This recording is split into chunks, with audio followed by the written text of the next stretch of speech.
Is it hot in here, or is it actually just my car?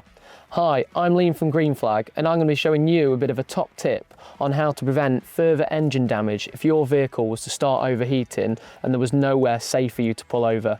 So I'm driving along and I've noticed that my temperature gauge has gone right up and is overheating. First thing that I'm going to do is keep calm, and I'm going to put my hazards on to inform other road users that I potentially have a problem with my car.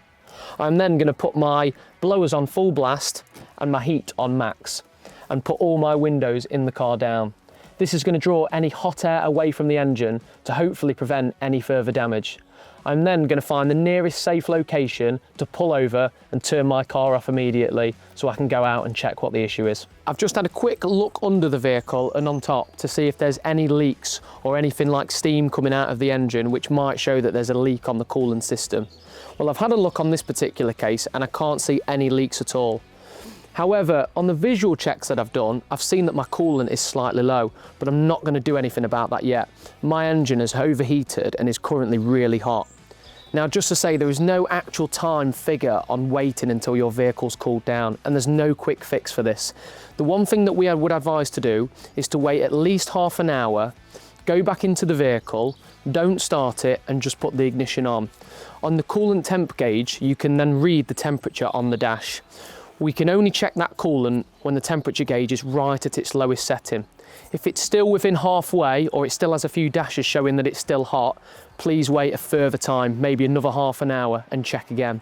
It's very important that we don't open the coolant system when the vehicle is hot or overheating, as this could cause skulls, burns, or further damage to the engine.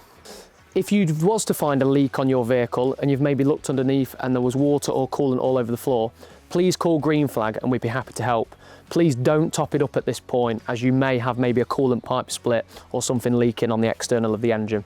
But in this case, it was just low and I've topped it up with water. Now, I didn't have actually any coolant in the car, I only had water available. Now, this is a temporary measure only because I've not put the correct coolant in. After I've put the water into full when the vehicle was cold, I've just ran the vehicle for a further 5 to 10 minutes and I've just inspected underneath and on top of the engine just to make sure there's definitely no leaks. There's a garage around the corner now. I'm going to hop in and get round to the garage, get my coolant changed properly and get it inspected. Happy days. Green Flag.